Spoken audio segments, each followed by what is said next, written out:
oldies, R&B,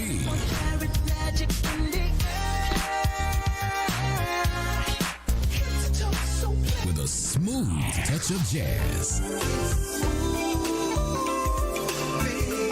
You're listening to In Touch Radio. The views and opinions expressed on this show are those of the host, guests, and callers who are responsible for their content and do not reflect the opinions of In Touch Radio or its staff.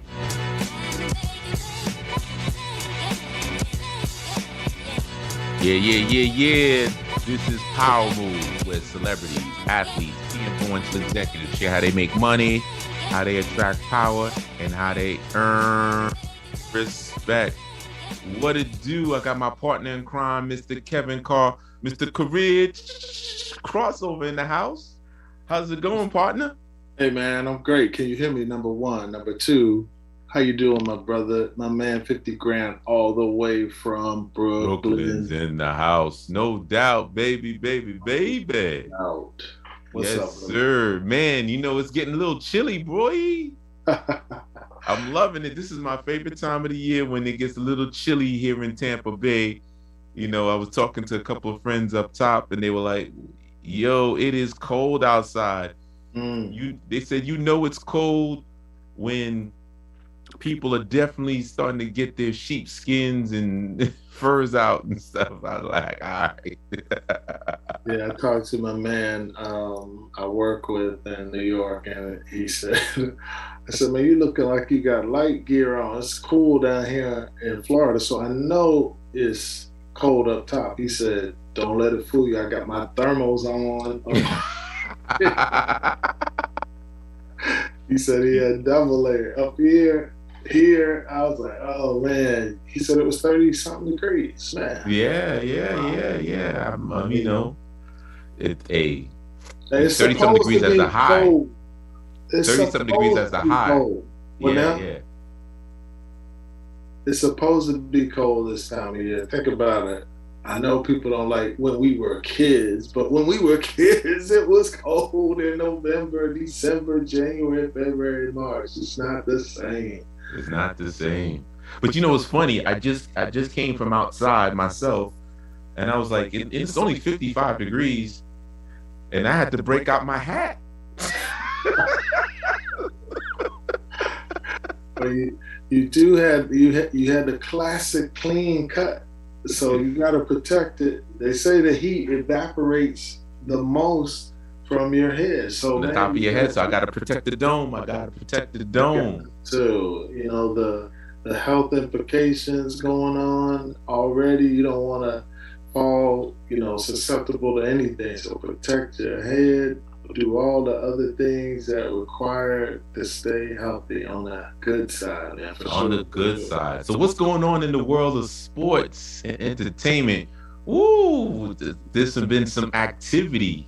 Yeah, I mean, my favorite sport, basketball is in a little bit of turmoil with LeBron and Isaiah literally getting into it, and the aftermath has been, crazy in terms of, who's really at fault and, the degree in which my man went in, Isaiah, and then from there, the fines and everybody's weighing in. I even saw some former players being brought on just to weigh in and what they thought about it. I saw Rip Hamilton. I never see him on TV, and not that I'm looking for him, but it was really interesting to hear some of the fodder back and forth on what's. Did you see it? Number one. Of course I saw it. I mean, that was big news. I mean, hey, when you play basketball, and especially when you're a power forward or you're in the box in the free throw, elbows do come flying a little bit. It was excessive on LeBron's part, but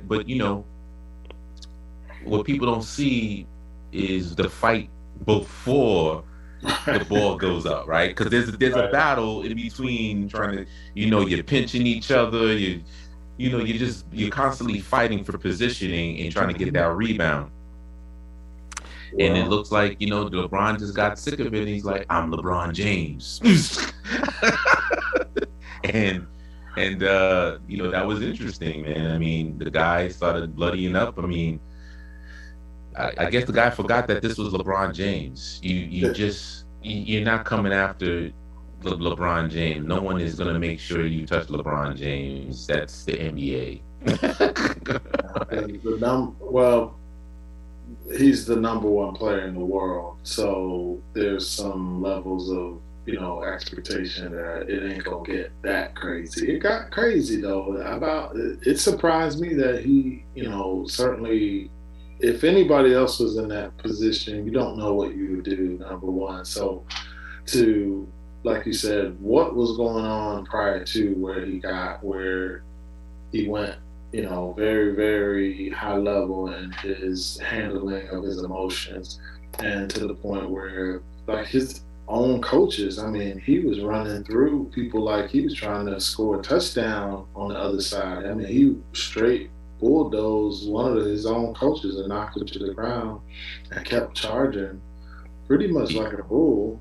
And then it was just interesting to see that who would say, I reserve the thought that I can't get that angry, so we don't know. I really have been at a point, I think each of us where we can say there's a point in our life where we lost maybe some control that we wish we would have gotten back. So we don't know what we would have done with you, though. With that being the case, there were some, I think most of the commentary I did hear was that it was a little bit over the top on his end.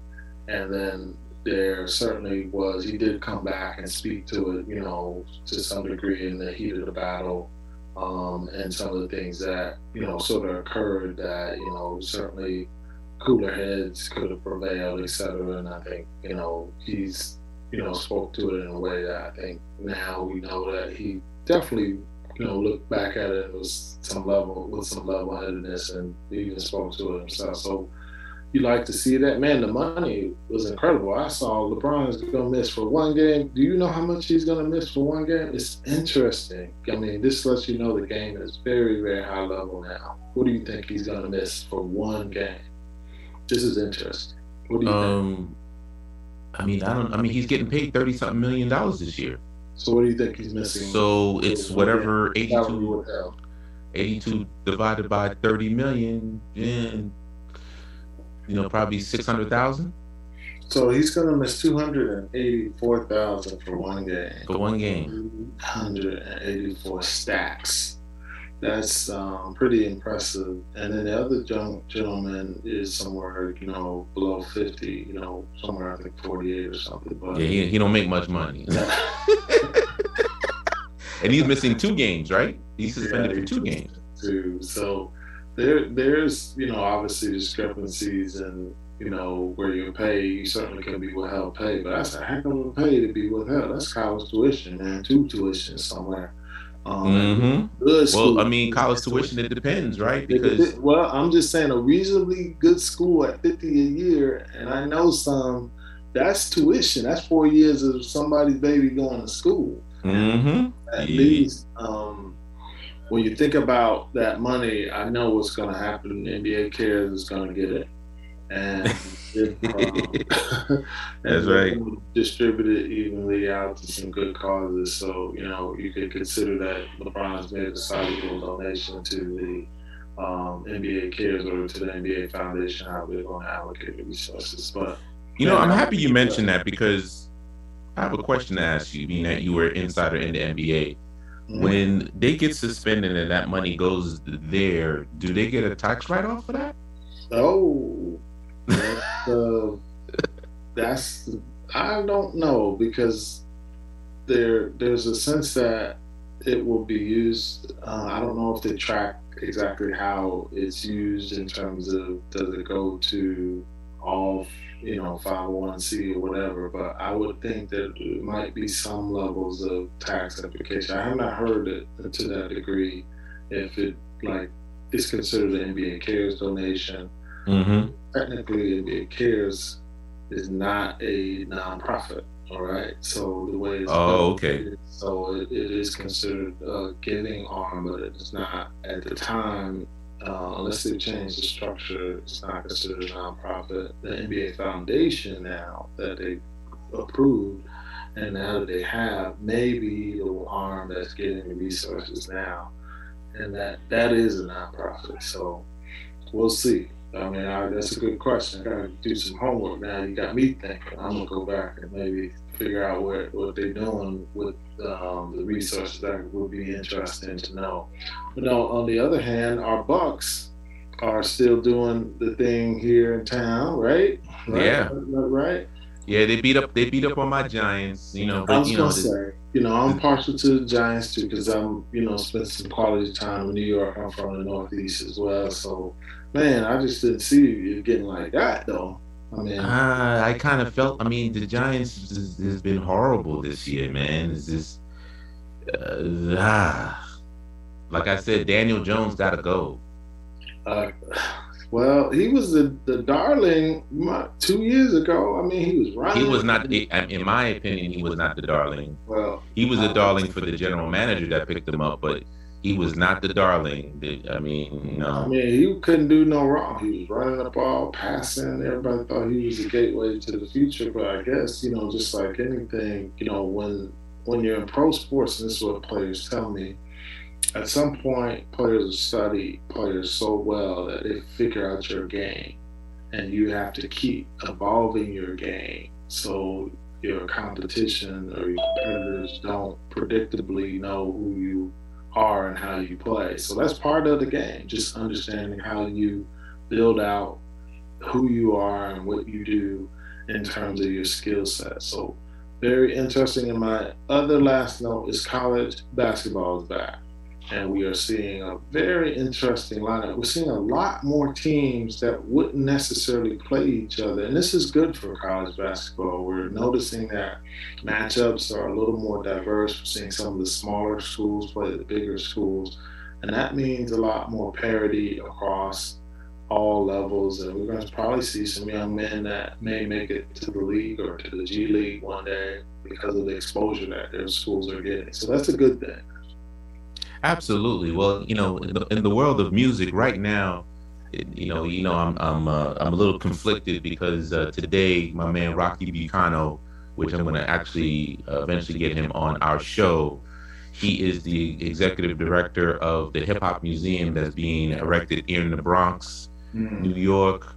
2024 will be when the museum goes up. It's going to be incredible, and they're doing a tribute to a person behind the scenes that a lot of people in the music in the music industry we all know him, but in terms of folks outside the music industry don't know him, but they know of all of his artists that he's worked with and helped promote it, such as Busta Rhymes, Foxy Brown, Fat Joe, Noriega, Tribe Called Quest, of course, Black Sheep. I mean, the list goes on. And his name is Jungle Brothers. His name is Chris Lighty. Chris Lighty died, I gotta say, almost 7 years ago, 7, 8 years ago. It's been a while. And this was in August. And as a matter of fact, he was one of the big promoters of the club called The Tunnel, which a lot of people don't know about. I mean, he was behind the scenes where all the hip hop artists on Sunday nights, they want to get put on. It was The Tunnel. That was Chris Lighty. And they're doing a big tribute for him on the Hip Hop Museum on YouTube. So I had to definitely leave early to do my own show, right? Yes. But if there was anybody that was a power mover, that would be Chris Lighty. This is the man that, between negotiating deals, I can't remember, 50 Cent, a lot of us are watching BMF. He was the person that spearheaded 50 Cent's career and his business acumen. He's the one that did the deal for the vitamin water, him and my man James Cruz. So after this, go check out the YouTube Universal Hip Hop Museum to see my man's work. Also, just a big shout out to 50 Cent and this Green Light Gang and all the shows that he got going on. The Power franchise and how he's navigating the inconsistencies that he's going through with Stars, the network, but he's carrying that network, which is amazing. So that's good on that part. Melba Moore has the #1 R&B record with "So in Love" in England, and big shout out to D Nice on the remix he did for Teddy Pendergrass and Philly International Sound. And on that note, our guest is here. You can see her work. It's bananas, right? But we're going to go into our commercial break, and then afterwards I'm going to introduce our guest, Miss Artsy. So once again, this is Power Moves, where celebrities, athletes, key influential executives share how they make money, how they attract power, and how they earn respect. We'll see you after the break. 2 minutes.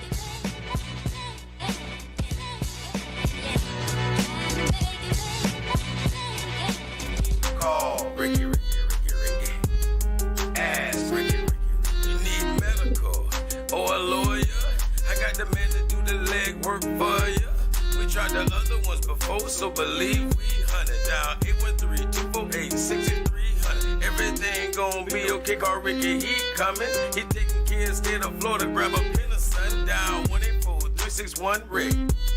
That's 184-361-425. Never word from the point forward, just recline. Just ask Ricky, push your boy statewide. Just in case you missed it, I'ma tell you one more time. 184-361-RICK. Call Ricky, ask Ricky. It's a legal medical referral service. The doctors and lawyers in our network are trained in handling auto injury claims and getting you the best medical treatment and recovery. Dial 1-844-361-RICK. That's 1-844-361-7425. Ricky. Ask Ricky. Catch my show that will be all up in your business. Let's Talk Business with Cheryl J. Clouseau. Every Wednesday at 12:31 p.m. My business experts provide insight for business entities and entrepreneurs. So join us every Wednesday from 12:31 p.m. to 1:31 p.m. at www.intouchnews.com. Catch my show. Hey, this is Agent Wright, better known as Mr. Clean. You looking for some great barbecue? Come see them two brothers on the grill, located at 423 Virginia Street, Charleston, West Virginia. We got ribs, chicken, pulled pork, brisket, collard greens, mac and cheese, baby. Come get some and get you a nice, smooth cigar. 304-550-4431. That is 304-550-4431. Come get some, baby. The Rib Man, mama, the Rib Man.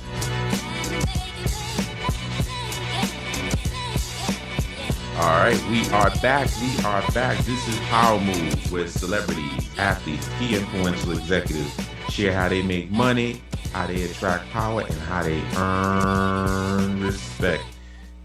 And today we got a special guest. As a matter of fact, if you notice some of her work, bananas. This is what I'm talking about. We going into the metasphere, baby. It's all about it. So the person I want to introduce you to, she's the pioneer in the VR lifestyle. So the VR lifestyle is virtual reality, okay? And she's making dreams come true to life as a 3D designer and architect in the social VR space. She's built nearly 150 virtual world templates for people to live in and experience within the past 12 months. From dreamscapes to luxury lofts, penthouses, commercial locations, party buses, private islands, private jets, many, many more. And there are over 2,000 experiences in VR utilizing her environments.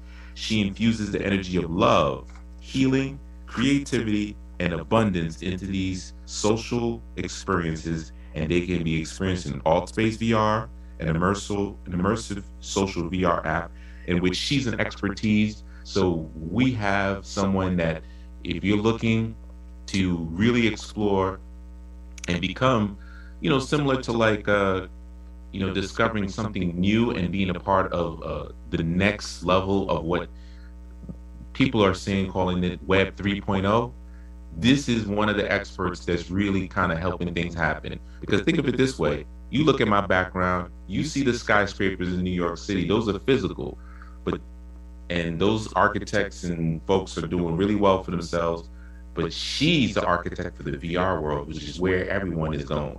So let's welcome to the show RC. This is, and that's her hip hop VR name. So we just met actually on Clubhouse, but she'll get to introduce herself. So welcome to the show, RC. How you been, girl? Thank you so much. Welcome. Come on in. Thank you. Thank you for having me.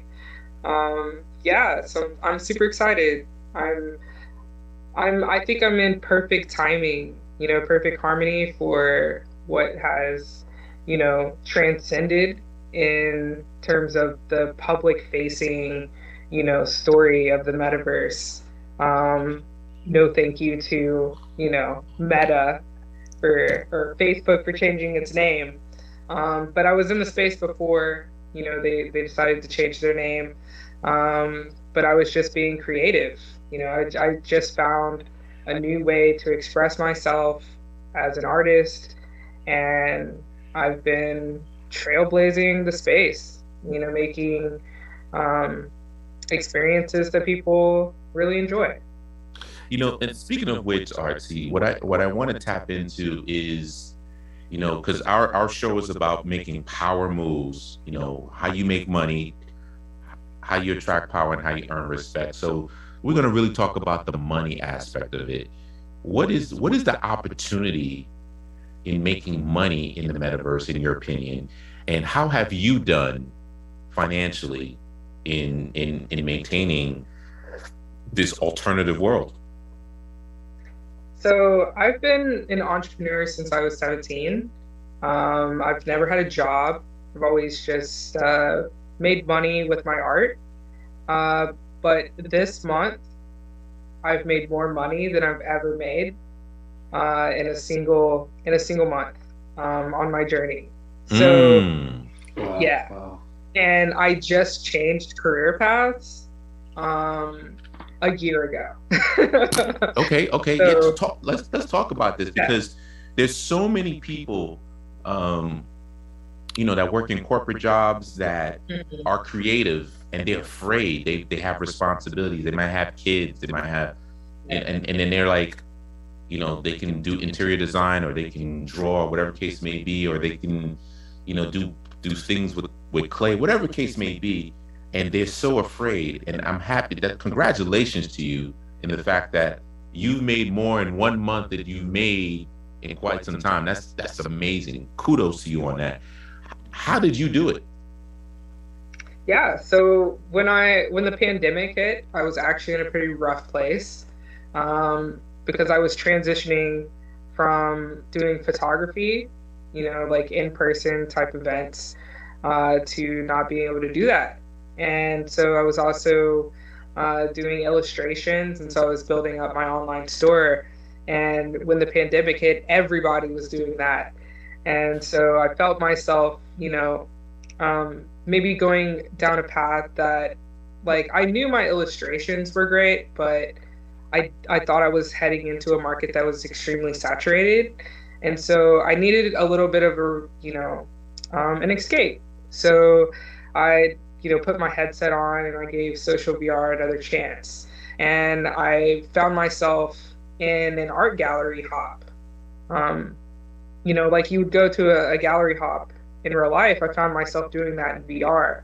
And I was like, wow, this is an amazing opportunity to expose my work to people all around the world in a way that is, completely immersive. So I set up shop in the metaverse, and I was selling my art to people all around the world, in a completely different way. Like, it wasn't on Instagram, it wasn't on Facebook, it was in an Oculus headset that I was gaining a new following of people.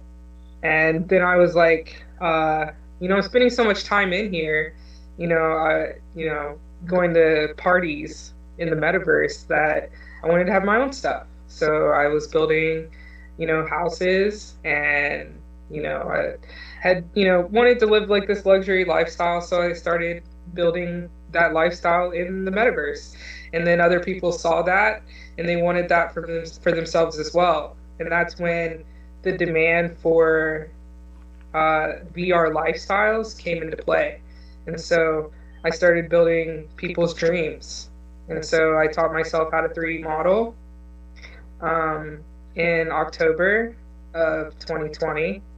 And I have been building everything from scratch, like furniture, decor, structures, everything. So all the stuff that you see in these pictures next to me, I built from scratch, and they're a mix of my own, desires and other people's dreams. And so that just bubbled. So the tangibles that I did use to make money is I started a Patreon. So while I was in the process of learning, I started a Patreon, which is a membership platform, kind of like crowdsourcing. So people could pay anywhere from $15 to $50 a month to attain one of my templates.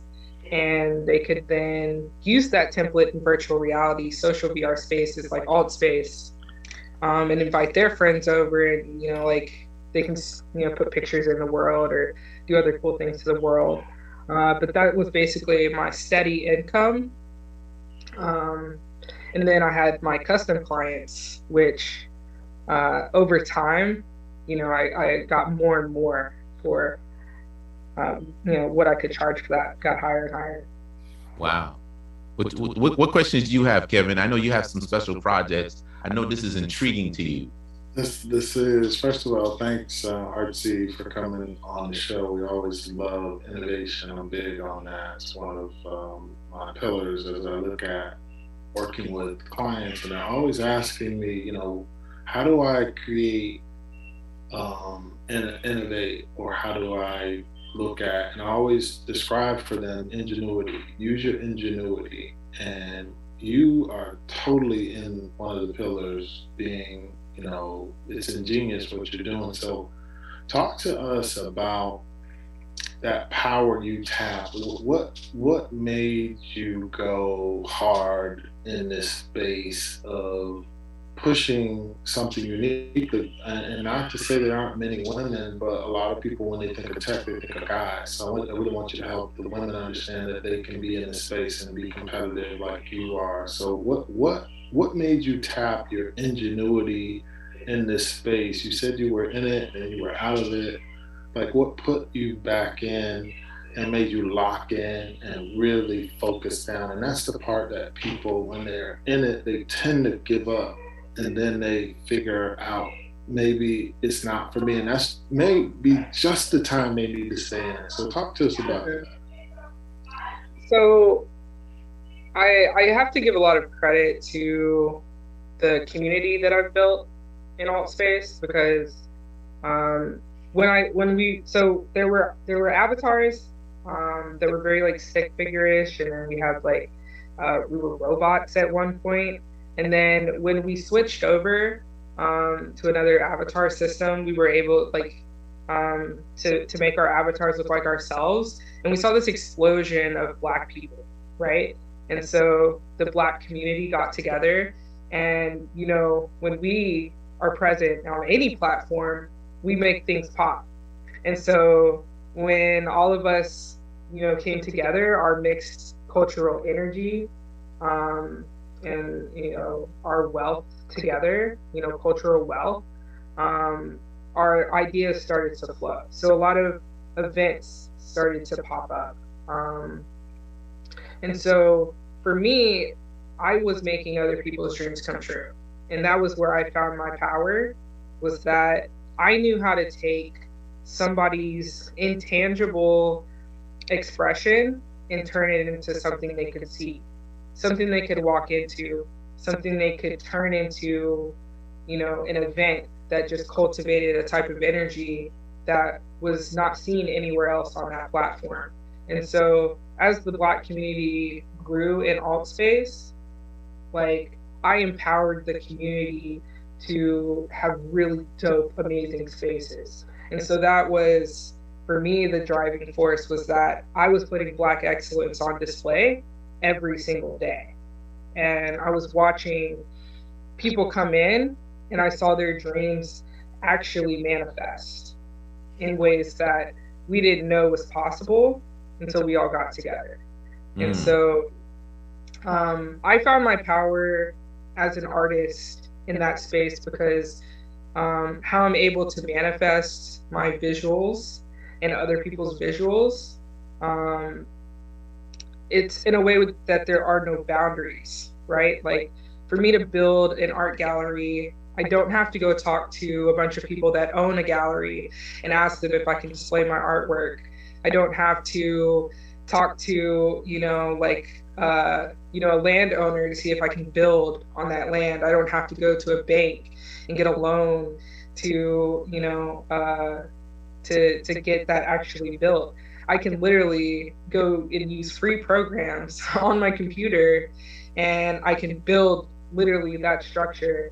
I can put it into a free game engine and put it onto a free platform, and then we can actually experience that in virtual reality. And so boom. Okay, so pause right there, because we gotta pay some commercials. Woo! This is power moves where celebrities, athletes, key influential executives share how they make money, how they attract power, and how they earn respect. We are with Artsy. Check out these spaces. We'll be back. Don't go nowhere. This is good stuff.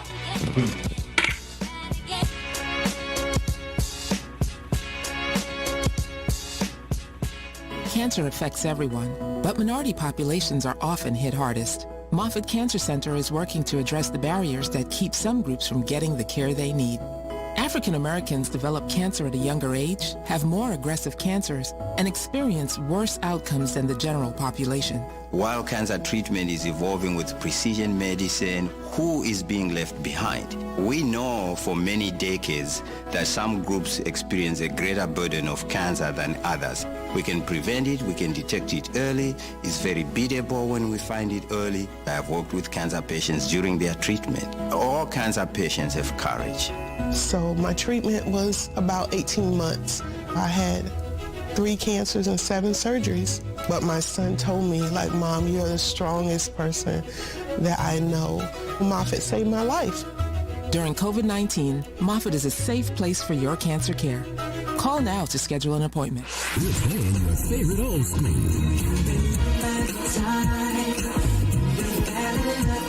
Today's R&B.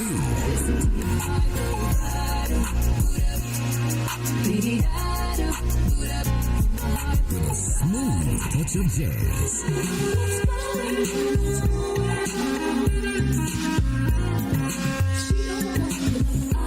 You're listening to In Touch Radio. All right, we back.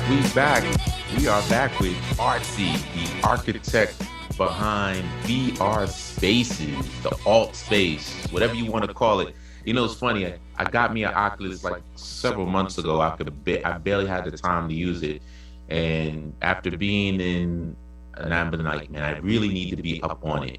And my best friend Jimmy Mack, with Union Square Shoes, who's killing it right now, by the way, he's been like, yo, man, when you gonna get on the Oculus? And then another friend of mine who does a lot of cartoons type stuff, he's been telling me, bro, you need to do some events on in Oculus. So I'm so happy that you're here with us, Artsy, and representing our culture and the work that you're doing. You know, really, and I love, you know, the way you concluded about your superpower on truly taking advantage and making this your own, and knowing that you can start from the ground up using free software. So that's the ingenuity aspect that you're speaking of, Kevin, is, you know, taking something from nothing, making something out of nothing, which is amazing, and which leads us right into the power segment. So, you know, how did you discover your talent to turn something from nothing? You know, one of the guys I like to follow is Anthony Browder. You ever heard of him?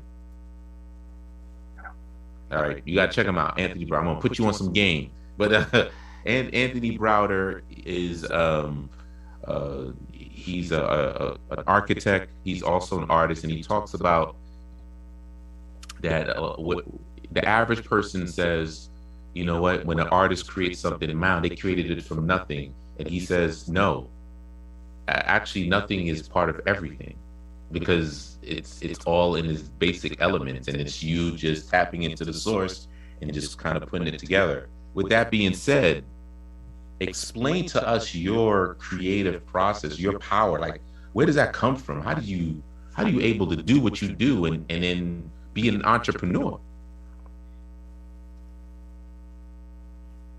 I think I've always been an artist. I grew up in a household where I was never void of having things to create with. My mom's an artist. She's prolific in her own right.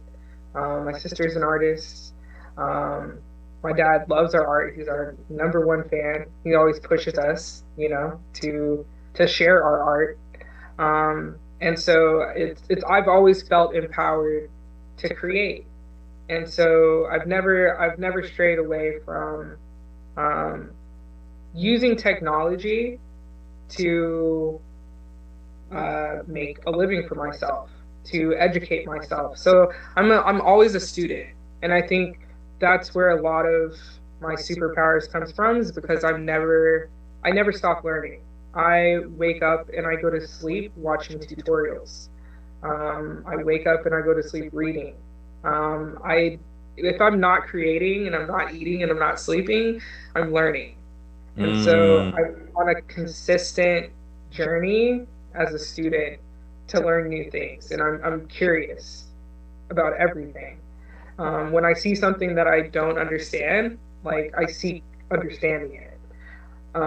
So for me, during my creative process, I get into a mode where I know what the end goal is supposed to be, and I just let the energy take me there.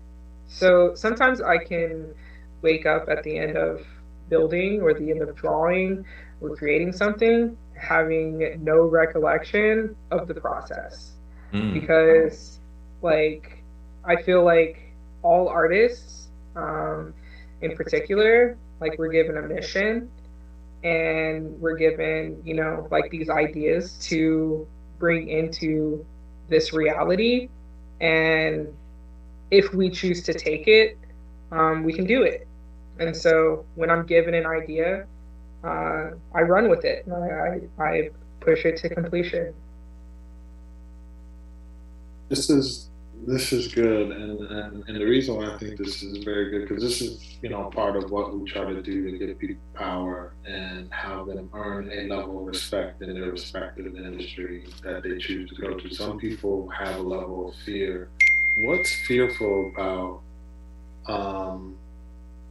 what we are interested, what you're doing? Like, what's the fear in it for you, or what people don't know about this industry itself? Why should people be thinking about knowing more?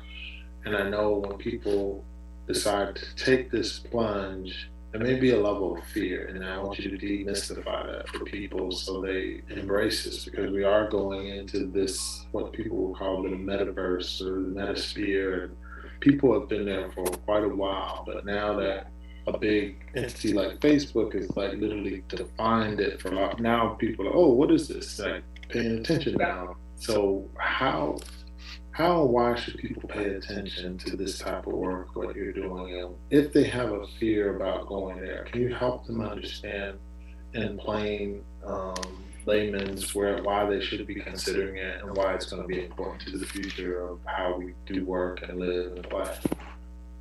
Yeah, so I 100% agree, or I 100% understand where the fear comes from.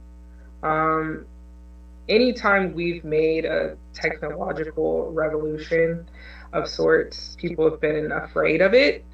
And the idea that we could get sucked into a virtual reality and forget about the natural world, forget about human connection, human touch, is fearful it's scary for people. But that's not been my experience. I've had really deep, genuine connections with people that I haven't been able to experience during this pandemic. And a lot of people's lives have been changed with this technology. And I think in particular, the fact that now we're being able to create money instead of waiting for money or working for money. Being in a space where you can create money is the most powerful place you could be, and being able to create a life for yourself. And so I think it's important for people when they're coming into this space to know that there is, room for them to create their own boundaries, right? Like, you don't have to be in a headset, 16 hours a day. I'm creating 16 hours a day, but it's not in the headset. I'm experiencing what I'm creating in the headset, but I'm not getting lost in the technology of it. So I still have plenty of friendships and relationships outside of the headset, outside of the metaverse. I still go for walks, I still go outside, I still value the sunshine.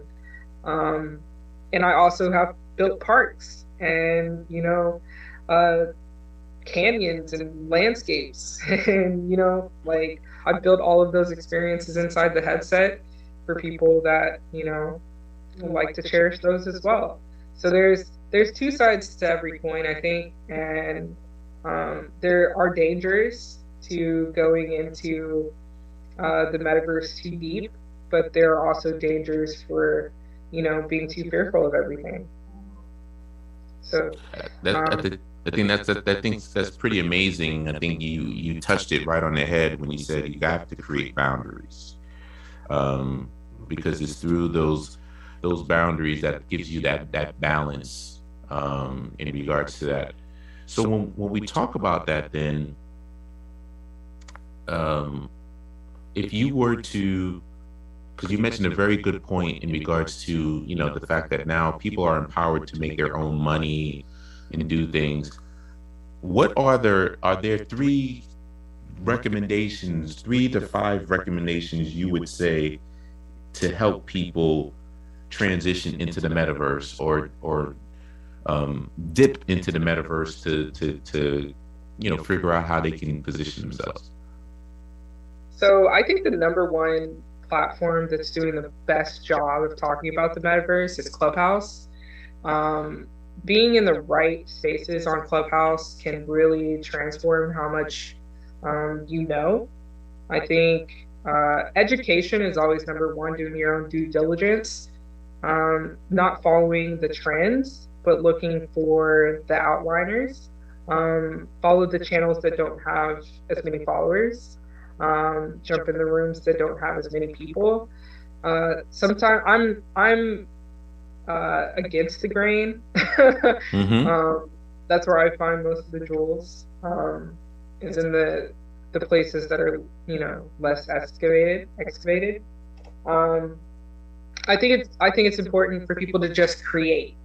So using the tools like Blender or Unity or Unreal Engine, teaching yourself how to use these game engines or these 3D softwares, because those are the building blocks of the metaverse.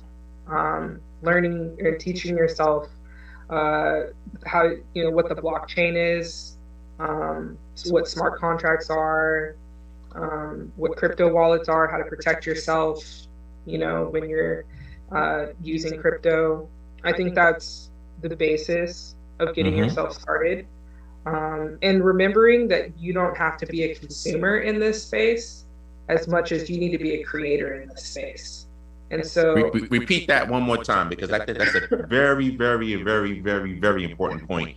Is because a lot of times, like we said, introducing technology, when Facebook came in and or a lot of the social media, we are the consumers. We are not creating anything so that we can benefit from it, which is why I love Mr. James Andrews, friend to the room, and that's how I got to meet you, is the importance of going into something to create value for others. So I know we got 1 minute, but repeat what you just said again, because this is such a strong point. Yeah. I think it's important that people go in with the mindset to create instead of being a consumer. Being a consumer gets you caught up in this rat race that we see in real life, and you don't have to stay in there. The tools are here for everybody to create, and the education is here. You know, it's not so untapped where there are gatekeepers, right? There's so much free land. You don't have to spend 20 grand for a parcel just to get into the metaverse. There's plenty of free space for you to get started. Got to go on break again, but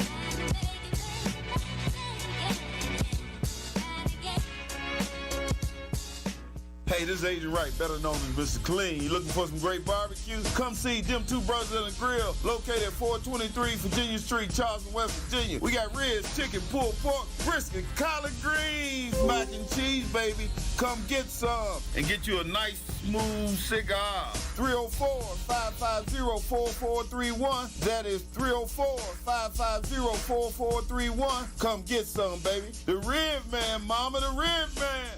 By now, we're all aware of the dangers of COVID-19. Like others with existing health issues, cancer patients are at a high risk due to their compromised condition.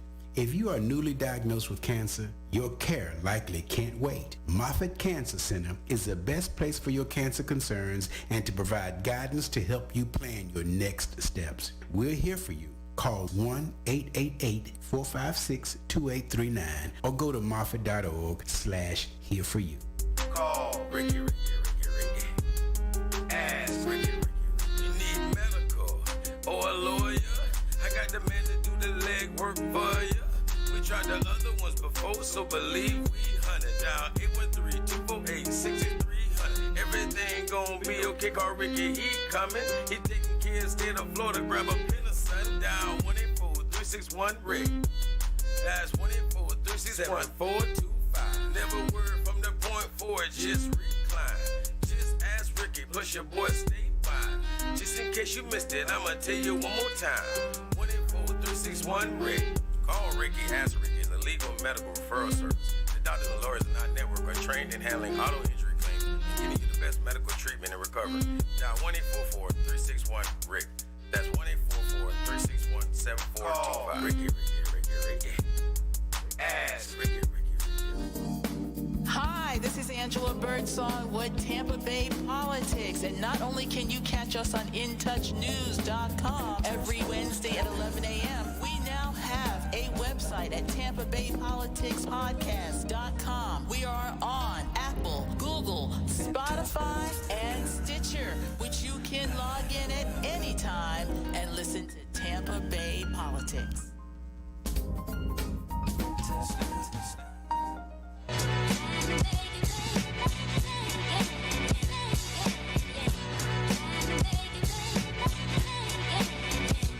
all right, we back. This is Power Move, where celebrities ask these key influential executives share how they make money, how they attract power, how they earn respect. Only here on In Touch News Radio, reality radio, where everyone is a star. We trying to put you on some game. We letting you know that the power is in your hands to create the opportunities for you in this world. So thank you very much for that. On a respect level, you know, Kevin had mentioned this earlier. How are you as a woman, as a Black woman in this space doing your thing? What challenges have you faced, if you faced any at all? So when I came into the space, I was told that because I wanted to pay somebody to like to acquire something that they had, right? What we call kits, to decorate my home space with. And they told me that we don't charge for stuff in here. And I was like, okay, but I don't feel comfortable just, like taking stuff from you. I know this is a difficult thing to do.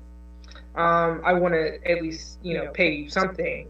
And he was adamant, that they don't exchange money. That it was looked down upon. And I was like, well, I can't be in this space if I've got to sell my Oculus to, pay rent. So when I decided, that I was going to, build the metaverse, like I made sure that, from the very day one, I was getting paid for it. And so word quickly spread that I was charging for my services, and I had a lot of pushback on both sides of the fence that, how dare I come into the space and charge money for this? And, people thought I was trying to capitalize off of the community. And for me, it was just simply that I'm an artist and I deserve to be paid for what I do. And if I'm going to spend all day and all night making everybody else's dreams come true, I can't do it while I'm out on the street. And I deserve to live a good life. So I continued on. I am the Black woman who revolutionized the platform. And I now have over 3,000 worlds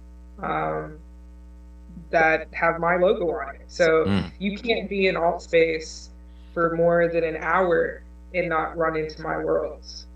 And so I made it possible for everybody else to come behind me and make money and to start a career being a world builder in the space. And so a lot of people have come behind me and they've been able to do what I do.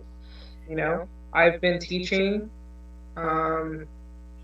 people, like I've been doing personal lessons, like private lessons, for the past 8 months, teaching people, how to get in and how to make money and how to create their reality in space. So while I've been the most influential builder in the space, I've also been a teacher in the space. And so for me, I took on a lot of the brunt of the hate and the animosity so that other people could come behind me and do it successfully without all of that. Wow.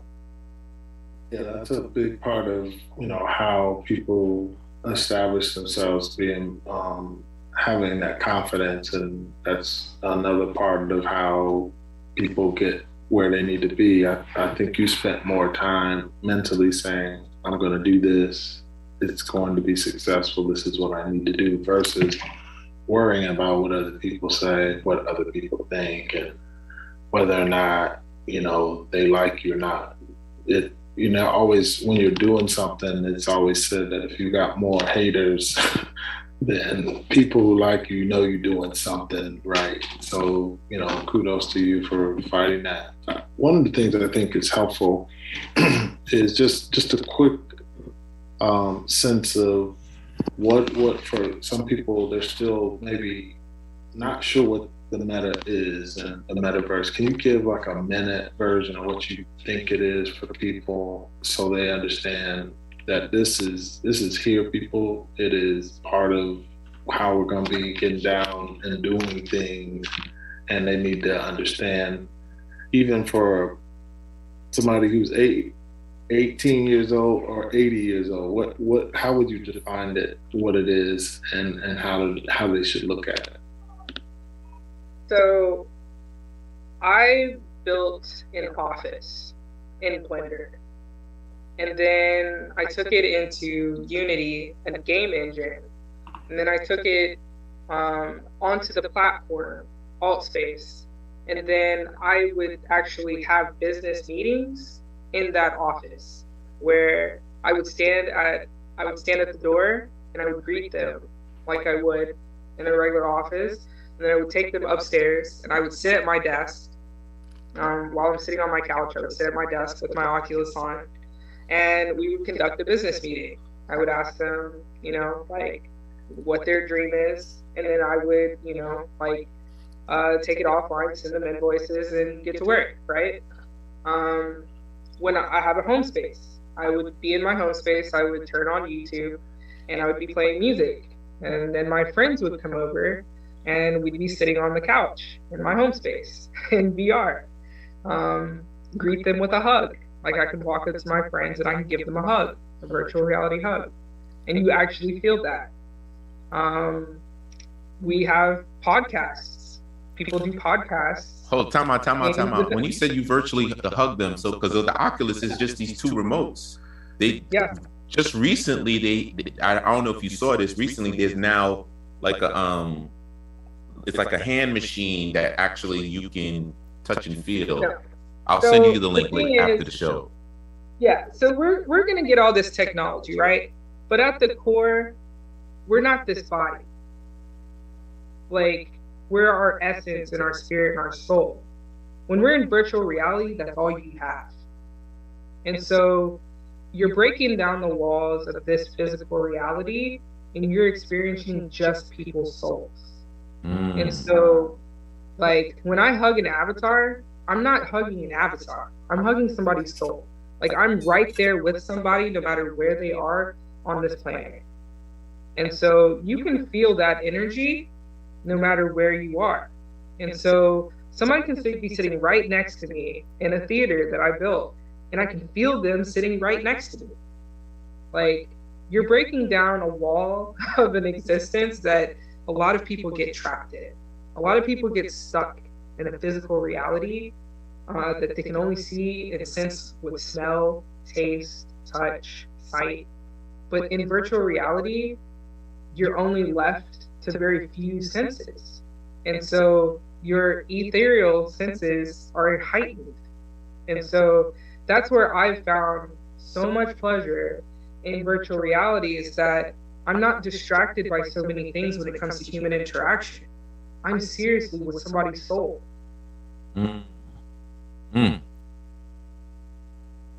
That's definitely a space in which I think a lot of people are going to find some of the understand. They're not really going to understand it. Would you agree? You have to understand it. Yeah. Understand. When you come into VR, and I take you on a tour and I give you a hug. Can I get one? Can I get into the space? I want to. Bro, do you have an Oculus? I'm gonna get one. Yeah. I'm coming to get. Yeah. When I give you a hug, you'll understand.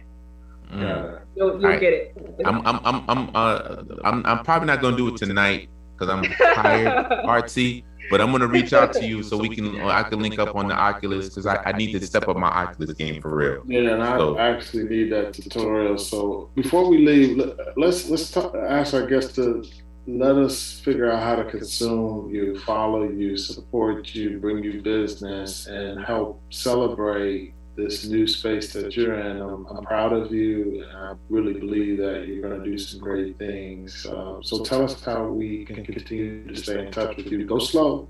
People want to follow you and take notes. So Artsy VR, just Artsy, ARTSY VR.com is my website. That's where you can see an extensive debut of my portfolio.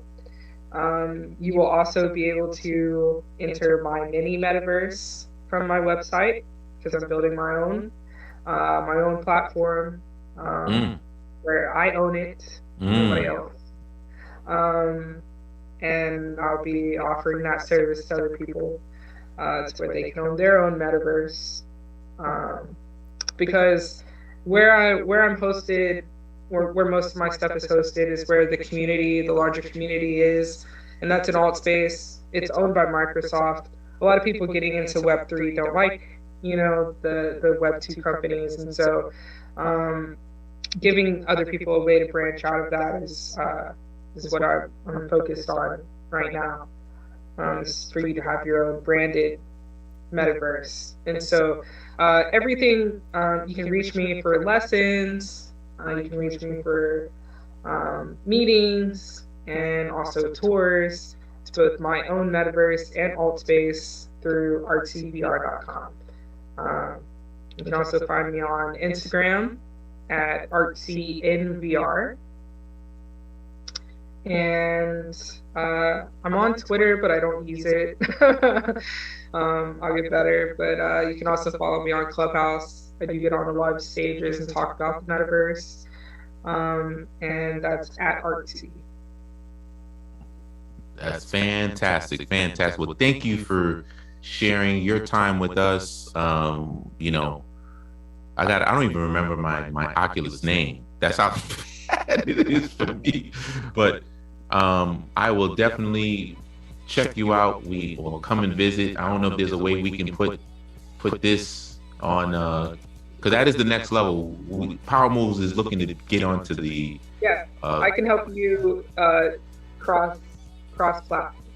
Yes. We need to definitely do that. We need to definitely do that, and broadcast into the metaverse and out. Yes. That's what I'm looking. I mean, my man John Briggs was telling me to do that 8 months ago. He said, I've "Bro, built multiple radio studios, podcast studios, TV sets, all of that's happening." Yeah. Awesome. Well, once again, thank you for your time. Thank you, Kevin, for another great show. Once again, this is Power Moves, where celebrities, athletes, key influential executives share how they make money, how they attract power, and how they earn respect. And if you have any folks that you want to refer us to, Artsy, to come on our show so we can promote them, please send them my way. Thank you. We out. And happy Thanksgiving, everybody. We all got something to be grateful for. We are alive. Yeah. All right. Check out Artsy. We appreciate you. We'll be in touch, Artsy. Thanks, Joel. Next time. Welcome. Record.